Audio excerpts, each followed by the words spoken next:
Hello everyone, today is November 8th, 2010. What a crazy week we had last week in the financial markets and the political arena. And we had the biggest election in 60 years with the power being swayed from one side of the aisle over to the other side. Not that I think it's going to make much of a difference, because what the Fed is doing is taking care of any tax increase or decrease. Don't even worry about taxes. The inflation was just announced, it's going to be completed over the next 8 months. 900 billion, almost another trillion. We had PM1, which was 2 years ago, it was $1.75 trillion printed out of thin air. Now PM2 is going to be 900 billion, and I'll explain that in a minute. The reason I'm saying PM, I listened to an interview today with Jim Rickards on King World News, which if you don't listen to King World News, you're really missing out. He does excellent interviews. You really need to check out his interviews. I learned a lot. He interviews very influential, knowledgeable people in the financial world, and Eric King does an excellent job. So you need to check that out. But Jim Rickards was saying today that the government loves to make things complicated, like our tax code. Is it, whatever, 11, 12,000 page tax code, whatever, 20,000, I don't know. Whatever it is, it's ridiculous. I'm not going to get into taxes, but taxes don't need to be that complicated. You shouldn't have to hire somebody to do your taxes. That's ridiculous. But the government loves to make things difficult. And so they talk about quantitative easing. What does quantitative easing mean to the average person? Unless you're an economic scholar, it means nothing. So I'm not even going to use QE, quantitative easing. I'm just going to use PM. PM1, PM2, we'll probably have PM3. Printing money. Printing money 1, printing money 2. Printing money 1 was 1.75 trillion. Printing money 2 was announced on November 3rd at $600 billion out of thin air. This is on top of mortgage-backed security buyback program. Reinvestment program. The mortgage-backed securities that the Fed has, they're reinvesting $35 billion a month. So over the next 8 months, if you add the two together, you get $900 billion. Almost $1 trillion out of thin air. What's that doing to commodities? Well, we got the quarter now worth $5. This quarter, when I started doing videos a year ago, was about $2.70. $5 on the 1964 90% silver quarter. And of course, the 50-cent piece would be at $10. $10, what used to be 50 cents in 1964.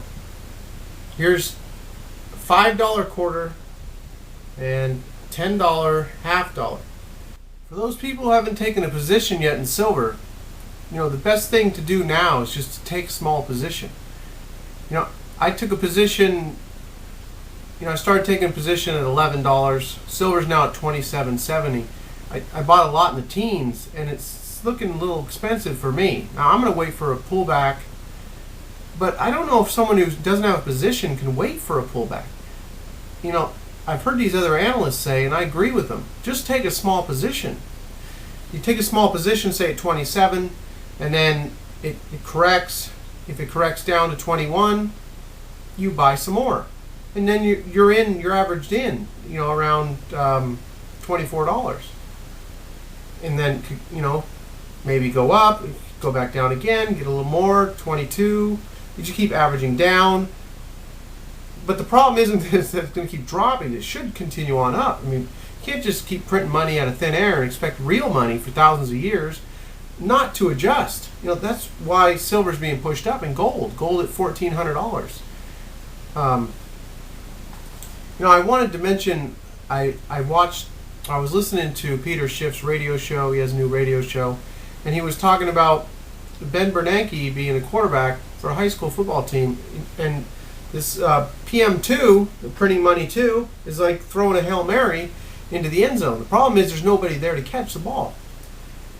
And with everything that's the stock market being pushed up, commodities being pushed up, the dollar's falling like a rock. With all these commodities being pushed up, what all the inflation that's being created, what's Bernanke think some business owner is going to say, oh wow, look at all this inflation in food and energy. I better run out and hire some people. I mean, is that what he expects? I mean, of course he doesn't expect that. He knows what he's doing. He's trying to create an illusion of wealth, just like the housing market. Greenspan held the interest rates down near zero for an entire year and created all the problems that we had, all the financial engineering and the interest-only loans and all the crazy loans it created and the bubble pricing for the houses. It just created a bubble and an illusion of wealth. Everyone thought they were rich.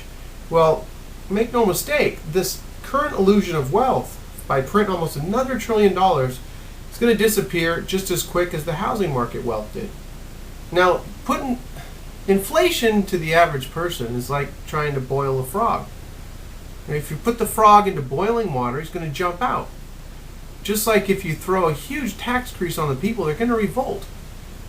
But over time, if you just keep inflating the money supply and stealing everyone's wealth through a hidden tax called inflation, it'll be like the frog we put into cold water, and then you start turning up the heat, and he's in the warm water. He's as happy as a kid on the first day of summer vacation, and then you keep heating him up, and then before you knew it, boom, he's cooked.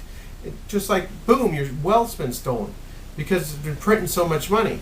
I mean, what's going to happen from this $900 billion over the next 8 months is, I heard it mentioned last night when I was listening to another interview. I heard it mentioned as the Zimbabwean effect. Zimbabwe, they just printed. If printing money was so great, Zimbabwe would be the richest country in the world. And we probably would even have had World War II because the Weimar Republic would have, they've been able to print their way out of their reparations they had to pay from World War I.